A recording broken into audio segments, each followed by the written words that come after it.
Hi everybody, welcome back to my channel. My name is Selena from Wholeness Campaign, and today I want to answer a question that I got from one of you guys about anxiety as a detox reaction.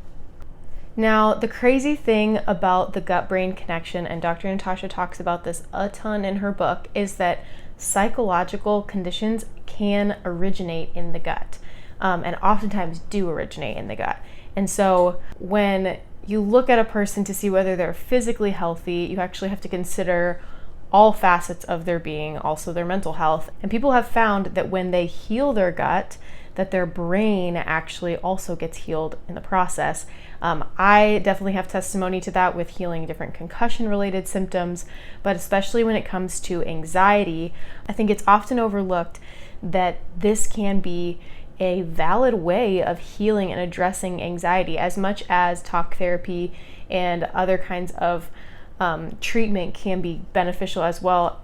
If you're really going to look for the most natural options, you have to address the nutrition. So I'm not going to go super deep into the science of it, but basically there are neuroreceptors in your gut. There are serotonin receptors literally in your gut lining that if they're being fed good things, it can have a positive impact on the brain and on the way that you feel.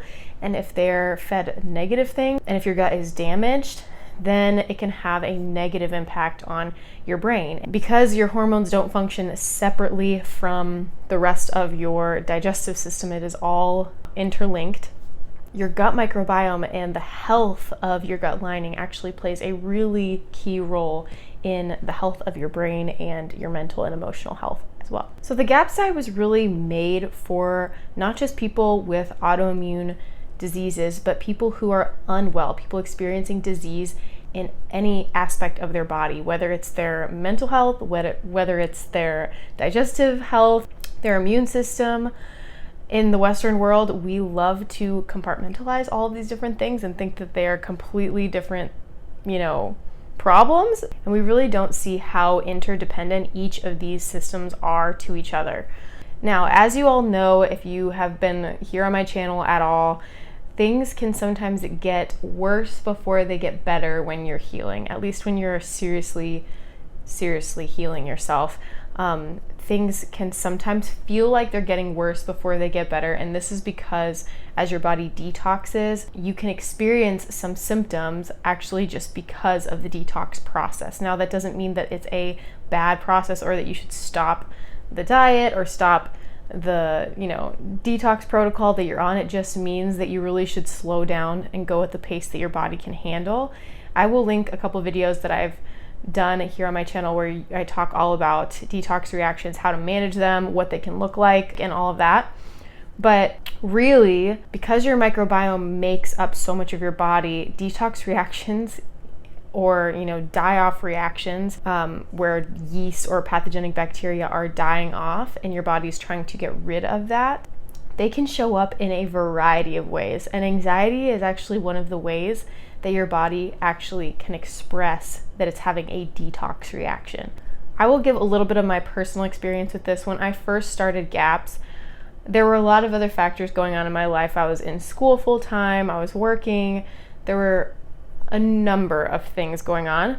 But this also was the period of time where I started the introduction diet on GAPS, which, if you're not familiar with this protocol, I will link a video above on the introduction diet. But that can be a concentrated time of such intense detox that you can actually experience almost a feeling of getting worse before you get better, per se. Now, I ended up getting so much better, and I can tell you on the other side of it that I feel like a completely different person than I did a couple years ago. But that period of my life when I started intro, now I just jumped full on into intro. I didn't even go into full GAPS. Not even something that I would really recommend anymore. But I jumped full on in, and that was some of the most anxious months of my life. Honestly, you guys, I've experienced anxiety here and there, but I wouldn't say that I struggled with it on a consistent basis. But when I was detoxing, especially in the beginning, I experienced so much anxiety, and I just kind of kept going. I kept going on the GAPS diet. I kept pursuing these nourishing foods and increasing these fermented foods slowly. And I really needed a lot of different tools in the process to help me kind of calm down on a brain level and be able to function on my day-to-day basis. And it was a pretty wild period of my life. People who knew me were like, wow, this is not like her. And it was really hard. And I will say that you probably can go at a more manageable pace. I would probably recommend that you really start off on full GAPS, because nowadays our bodies are so toxic that the introduction diet can incite so much detox that it's just too much for our bodies to handle. And you really don't want it getting to the point of being so extreme.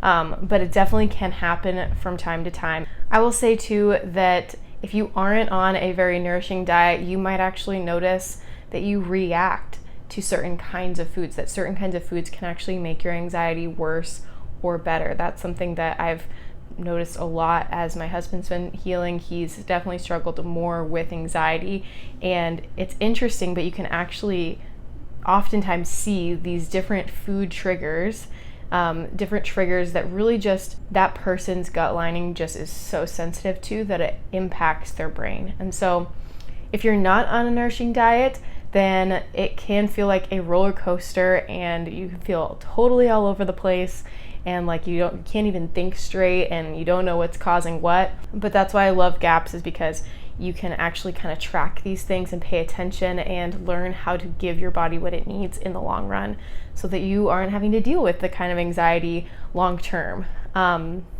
Now, if you are experiencing or dealing with anxiety as a detox reaction right now because you're pursuing healing, or you're, introducing some kind of detox protocol, I totally feel for you. Hang in there. It does get better, and I would just encourage you to go slow and be gentle on your body. Don't go too fast. Don't rush the process, because you really do want to enjoy it as much as you can. Get community around you, get the support systems that you need.